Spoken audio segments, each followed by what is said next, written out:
जय श्री श्याम दोस्तों, आपका एक बार फिर से स्वागत है मेरे इस यूट्यूब चैनल में। तो फ्रेंड्स, आशा करता हूँ कि आप सभी अपने अपने घरों में स्वस्थ होंगे और इन सर्दियों में बिल्कुल आराम से अपने घर पर ही होंगे। तो फ्रेंड्स, भक्ति मार्ग की सीरीज़ में आज मैं आपको बताना चाहूँगा खाटू श्याम जी की कहानी। तो आखिर कौन है बाबा खाटू श्याम जी और उनकी कहानी क्या है। राजस्थान के शेखावटी के सीकर जिले में स्थित है परमधाम खाटू। यहाँ विराजित है खाटू श्याम जी। खाटू का जो श्याम मंदिर है बहुत ही प्राचीन है। यहाँ पर प्रतिवर्ष फाल्गुन माह शुक्ल षष्ठी से 12 तक यहाँ मेला लगता है।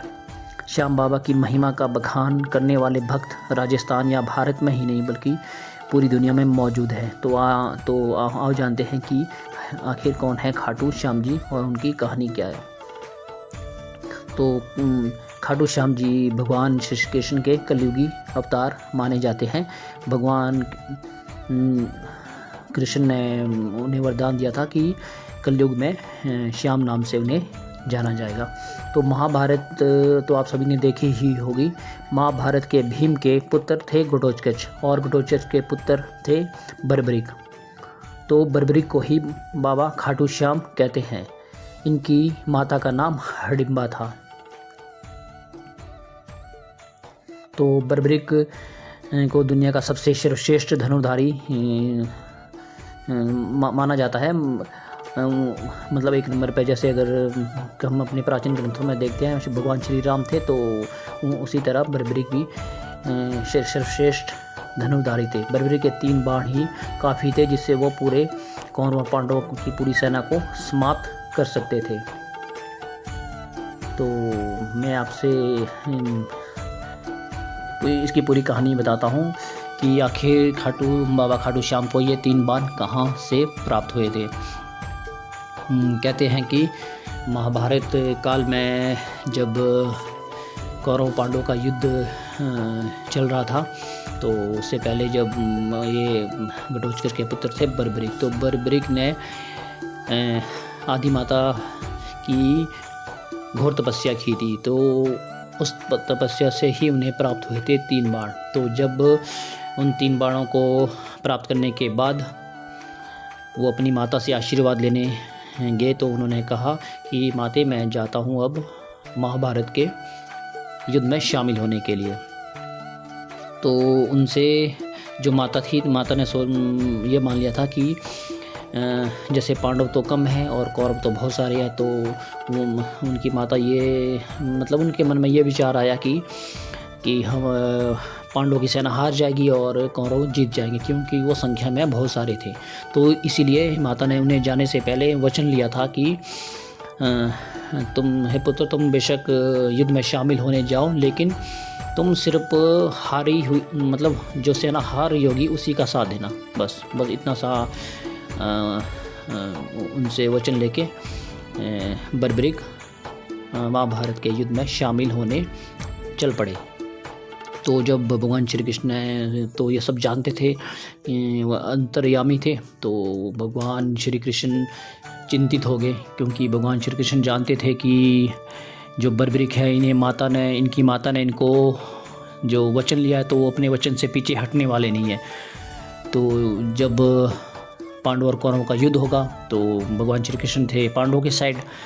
तो जैसे ही युद्ध स्टार्ट होना था, तो जो कौरवों की सेना है वो हारने वाली, जैसे हारने लग जानी, तो उस वक्त जो खाटू श्याम यानी कि बर्बरिक वो कौरवों के साइड हो जाने थे, और फिर जैसे ही पांडवों की सेना हारने लग जानी थी तो वो उस साइड चले जाने। तो इस वजह से भगवान श्री कृष्ण चिंतित हो गए कि इस तरह तो युद्ध कभी समाप्त होगा ही नहीं। तो बर्बरिक एक अपने तीर से कौरवों और पांडवों दोनों तरफ की सेना का सर्वनाश कर देंगे। तो इसीलिए भगवान श्री कृष्ण ब्राह्मण का वेश धर के जब बर्बरिक युद्ध के लिए जा रहे थे, उनके रास्ते में आके खड़े हो गए। तो उनसे पूछा और उनकी अपनी लीला शुरू हो गई कि कहाँ जा रहे हो पुत्र। तो बर्बरिक ने कहा कि मैं तो जा रहा हूँ ये महाभारत के युद्ध में शामिल होने के लिए, और सिर्फ हारने वाली सेना का ही साथ दूंगा। तो भगवान श्री कृष्ण ने भी अपनी लीला के उसमें कह दिया कि तुम जा रहे हो, तुम अकेले हो, तुम्हारी सेना कहाँ है, तुम एक क्या कर पाओगे तो वहाँ जाके, तुम तो अभी छोटे हो, बच्चे हो, बालक हो। तो इस पर बर्बरीक ने कहा कि हे ब्राह्मण देव, आप मेरी शक्तियों को नहीं जानते हैं। मेरे जो ये 3 बाण हैं तो मैं इससे पूरी कौरव मतलब युद्ध को एक पल में ही समाप्त कर सकता हूँ।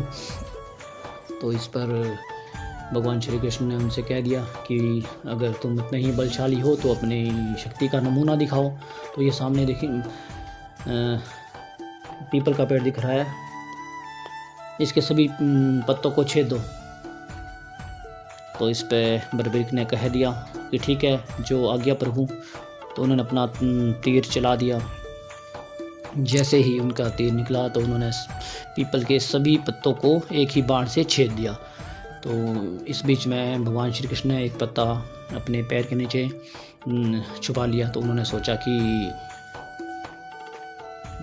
शायद ये छेदने से बच जाएगा। तो लेकिन जब वो अपना तीर सभी पत्तों को छेदते हुए चला गया तो आखिर में वो तीर भगवान श्री कृष्ण के पैर के इर्द गिर्द घूमने लगा। तो इस पे बर्बरीक बोले, हे ब्राह्मण देव, आप अपना पैर हटा दीजिए। ये जो तीर है ये तब तक अपने उसमें वापस नहीं जाएगा जब तक ये सभी पत्तों को छेद नहीं लेगा। तो एक पत्ता आपने पैर के नीचे छुपा रखा है।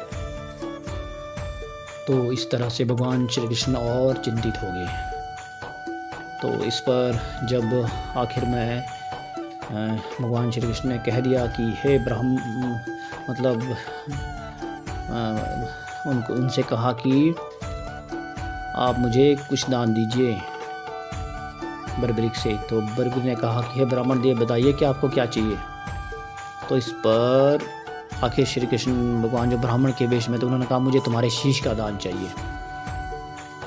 तो जैसे कि आप सभी जानते हैं बर्बरीक अपने वचन और उसके पक्के थे। तो उन्होंने कह दिया, हे ब्राह्मण देव, मैं अपना शीश तो आपको दान कर दूंगा, लेकिन मेरे शीश को मांगने वाले आप कोई साधारण नहीं हो सकते। तो आप अपने असली रूप में आइए, साधारण इंसान नहीं हो सकते।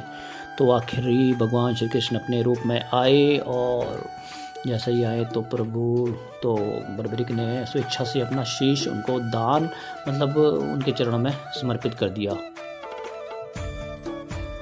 तो इस पर जैसे ही उनका शरीर शीश धड़ से अलग हुआ तो उनका धड़ नीचे गिर पड़ा और शीश श्री कृष्ण जी के हाथ में आ गया। तो आखिर में उन्होंने कह दिया बर्बरीक ने कि हे प्रभु, आप अंतर्यामी हैं, बस मेरी एक आखिरी इच्छा पूरी कर लो कि मैं इस महाभारत के जो युद्ध है मैं इसको पूरा देखना चाहता हूँ।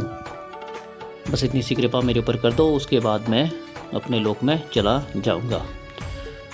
तो भगवान श्री कृष्ण ने फिर जो बर्बरीक का सिर था वो एक जगह स्थापित कर लिया महाभारत, जहाँ से उनको पूरा युद्ध नज़र आ रहा था। वहाँ से एक पहाड़ी पे रखा, वहाँ से पूरा युद्ध उन्होंने देखा। तो इस तरह से फिर उन्होंने अपना शीश दान कर दिया। तो इसीलिए खाटू श्याम जी को शीश का दानी भी कहा जाता है।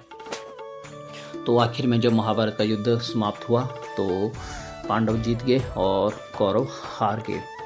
तो जब सभी लोग बैठे थे तो सभी अपनी जब सभी पांडव एक साथ बैठे तो सभी कहने लगे, जैसे भीम ने कहा कि ये युद्ध मेरी वजह से जीता है, जो युद्ध हुआ मेरी गदा की वजह से।